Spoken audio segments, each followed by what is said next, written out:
Thank you for tuning into our podcast. We are coming to you from Chicopee, Massachusetts. I am your host, Carrie, and joining me is Holyoke's very own local historian and creator of the historical tours of Greater Holyoke, Robert Camus. He offers both public and private tours, as well as presentations of the local canal systems, reservoirs, cemeteries, and churches, as well as various parks and streets in Holyoke, South Hadley, and Chicopee, Mass. Now you actually lead these tours and give these presentations yourself, is that correct? This is part of the third level canal tour. Okay, and so today he'll be educating us on the United Folding Box Company. So tell us about the early history of the United Folding Box Company. Well, it started not as United Folding Box Company, but rather as other companies. And this one has changed greatly through the many years. And I'll tell you some of the names from the beginning. It was called the Union Manufacturers Company Paper Mill from the beginning, probably around 1880 up until probably around 1890. And then it quickly changed to what's called in the 1890s to the Connecticut River Paper Company. And then probably around early 1900 to 1910 it changed to Powers Paper Company. And then around 1910 to around 1930, it became mill number 3 of the Riverside Paper Mill. And then from 1942, I think it was, up until around the 1990s, it became a United Folded Box Company. And then since then, it has that same name, except it's owned by another company. It's called the United Paper Box Company, and it's owned not by the family that owned it before. Now, the whole place is one set of buildings connected in the back, but 2 buildings coming forwards. They've existed now for over 140 years, and they make basically what they say. They make paper boxes to store or display items.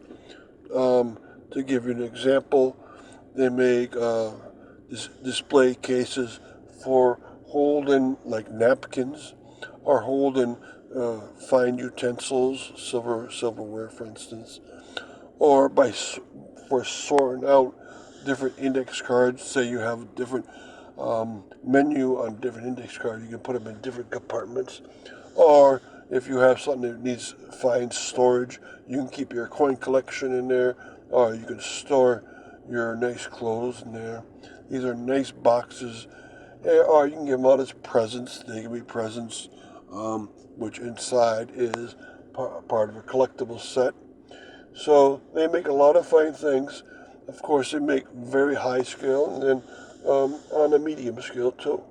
Along the way, we'll talk about some of the owners, and we'll talk about what they do now, basically the same thing.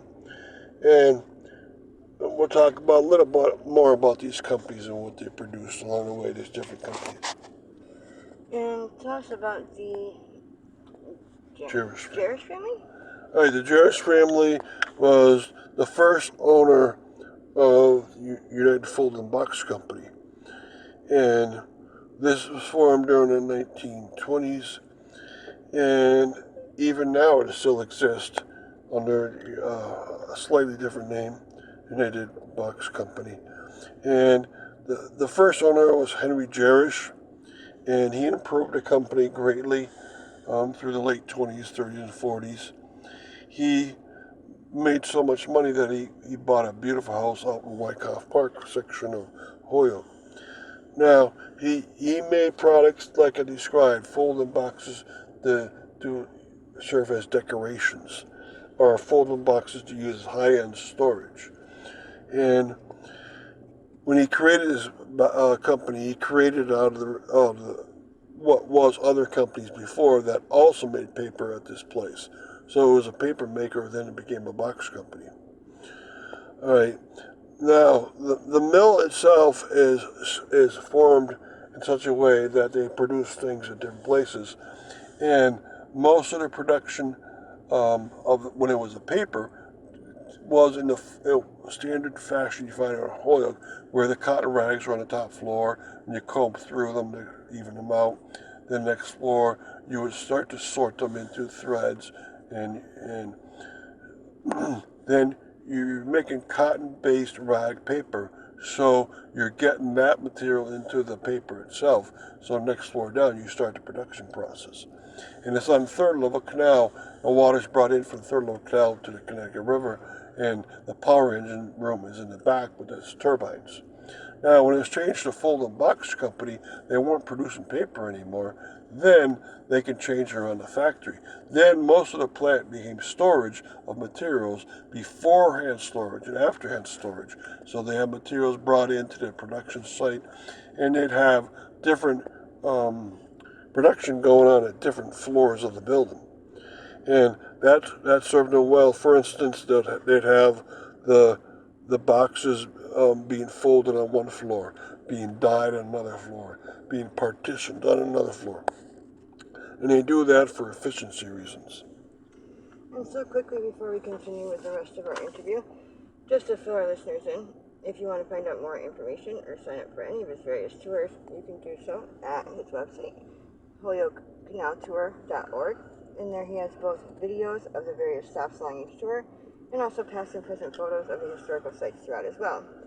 And if you're interested in setting up a private tour, you can email him directly at bobcat4214, and they're perfect for fun and educational outdoor activities for the whole family or for your group parties, especially special occasions and get-togethers. And they're also good just for getting outdoors for the day. So getting back to our interview, they still exist, so tell us what they produce. Okay, if you go to our website, uni-pac.com, uni-pac.com, they show you the materials they produce.